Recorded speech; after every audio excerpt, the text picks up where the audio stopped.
I'm not teaching, I'm publicly learning. But hi and welcome to Learning for Life in the UK test for 345. The end of the chapter, the fundamental principles. So fundamental principles, part 2 must it be, and we're trying just to answer the question at the end of the chapter, which has the same name as the first chapter. And we're all while doing Pilatic leg training, and if you participate in the Pilatic leg training, let's start with Pilatic leg training. The first exercise, the Shishio Doshi.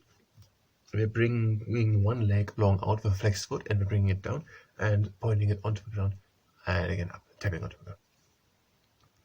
So fundamental rights first. What was the first chapter here? Its name was the values and principles of the United Kingdom. The values and principles. We just called it somewhere else fundamental rights. Okay, that was the values and principles of the United Kingdom. Now we're having fundamental rights. Fundamental rights, principles.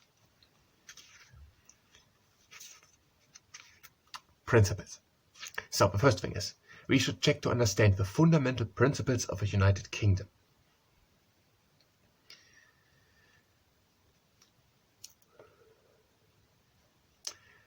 Let's go to the first chapter with the values and principles first. So democracy is a fundamental principle, and also the rule of law, and the individual liberty, the tolerance of those with different faiths and beliefs, and also the participation in community life. And also some things also, we're having the leg out, that everyone should respect and obey the law, that everyone should respect the rights of others, and also including the right to their own opinion. That everyone treats the others with fairness, that people are looking after themselves and also their family, and people look after the area in which we live and its environment, and also that all people have freedom of belief and religion, freedom of speech, freedom from unfair discrimination, and also that all people have a right to a fair trial and a right to join in the election for a new government. So that was that. What did we had here?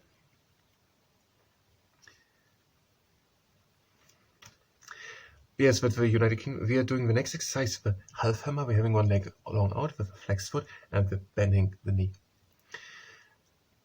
That the United Kingdom has included the European Convention on Human Rights, has incorporated the European Convention on Human Rights into the UK law in 1998 with the Human Rights Act. And these are, for example, these human rights, the right to live, the prohibition of torture, the prohibition of slavery and forced labor, the right to liberty and security, the right to a fair trial, freedom of thought, conscience and religion, and freedom of expression and speech. I think these are fundamental rights. The other thing we're going to ask in here now. And we're changing the leg.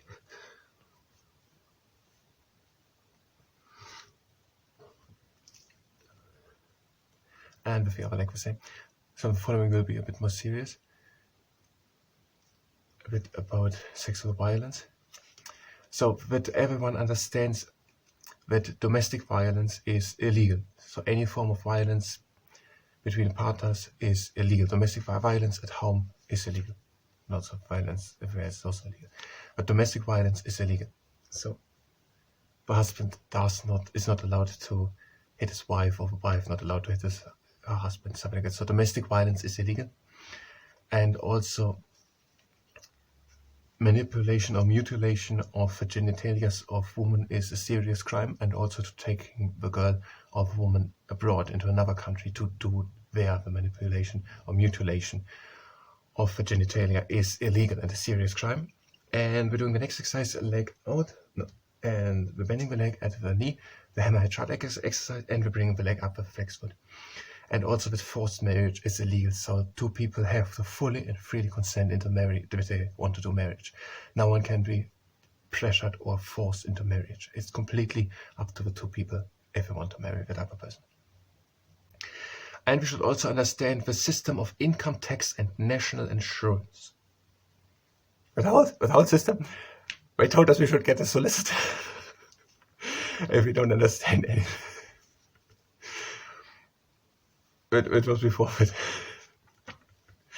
So taxation, that people have to pay tax on their any form of income, on their wages from their employment, on profits from self-employment, changing the leg, on other taxable benefits, also on pensions, and also on incomes from property, savings, and dividends. So any form of money making. And from that money, the roads, education, police, and armed forces, and so on is paid. I think politicians also, because we talked a lot about that, and they will explain how important it all is and what we do.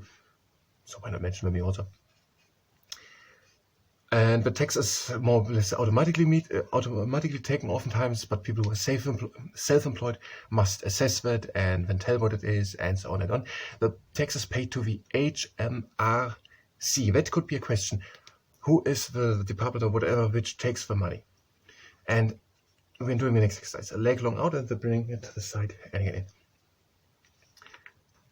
So the money is paid to the HMRC. So if they're asking what is the HMRC, they are the one getting the tax. And that is the government department that collects the tax. So if you ask the government department who collects the tax or whatever, that is the HMRC. Where's the electronic name? HMRC, that are the one collecting the taxes. And there's also a system called PHYE, pay as you earn, and that people who are self-employed, they must self-assess how much money they earn and then how much money they have to give, something like that. And there can be also a HMRC tax return, and people have to complete and return that form or something like that. And national insurance should we also understand.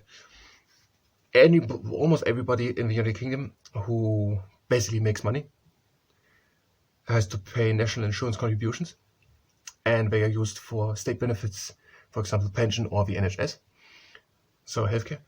And we have changed the name. The money is oftentimes directly taken away from the payment, but self-employed people have to pay that themselves.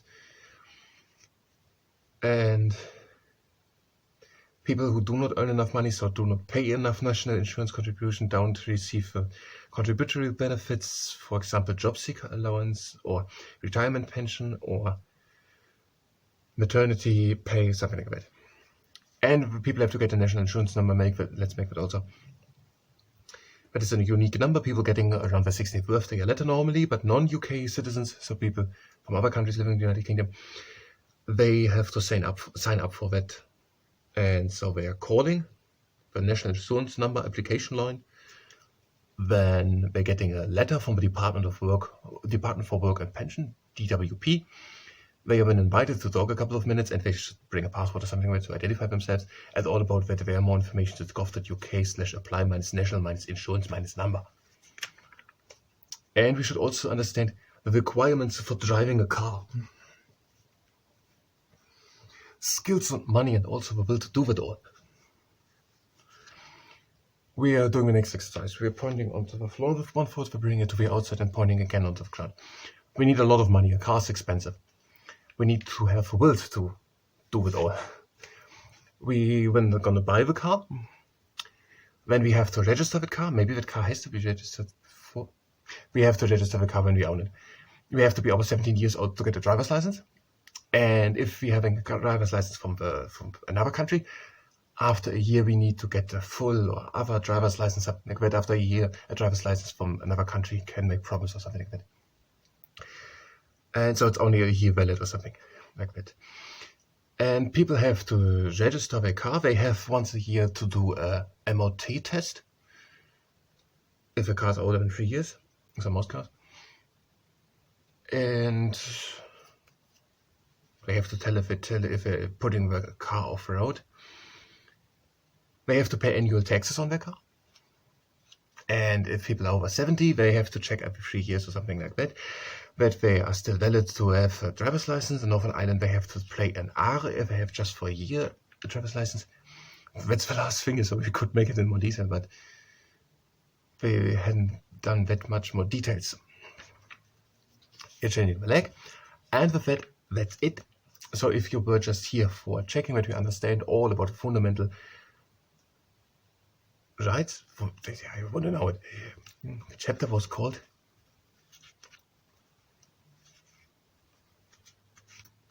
Fundamental Principles.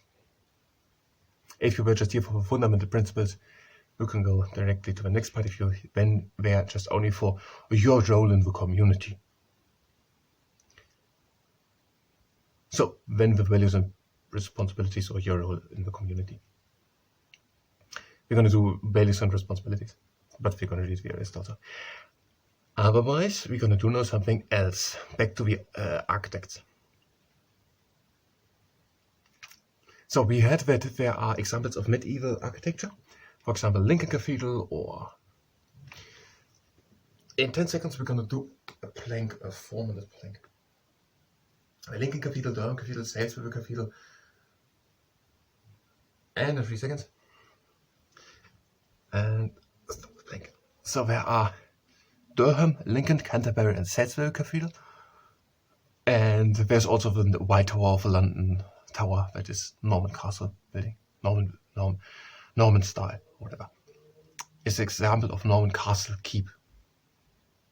It's Norman style. And there's, for example, the Hardwick Hall in Derbyshire, which is a great country house. Now the next thing, there was Inigo Jones.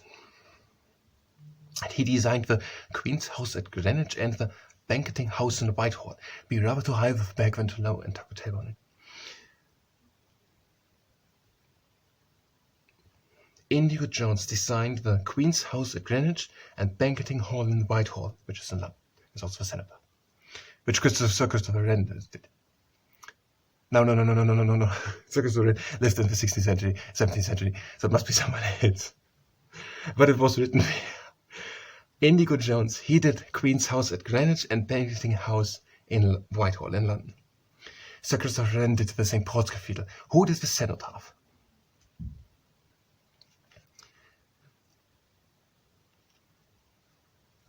Who did the cenotaph?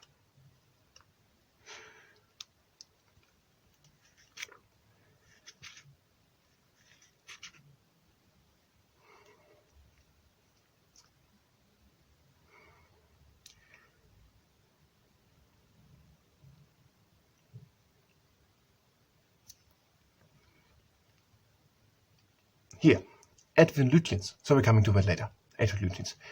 For now, just Inigo Jones, Queen's House at Greenwich and banqueting house in Whitehall. And the Hardwick Hall in Greenwich in Derbyshire. And Lincoln Cathedral, Salisbury Cathedral, and Canterbury. No, Canterbury is older. But we said it from the medieval times. No. We could try to do the artists. The artists. There was Thomas Gainsborough. He did portraits in the countryside. Then there was Joseph Turner. He raised the profile of landscape painting, and he made portraits also. And there was then John Constable. His most famous landscape painting is Dedham Vale, that is at the border between Essex and Suffolk. Then there are the pre-Raphaelites. These are Holman Hunt, Dante Gabriel Rossetti, and John Millais. And they painted in great detail with colorful things. Religious and illustrious, no, not illustrious. Literature painting, something like that. And then there is Lucian Freud. He was also an artist. There's Henry Moore. He was also an artist. He made bronze abstract figures, sculptures.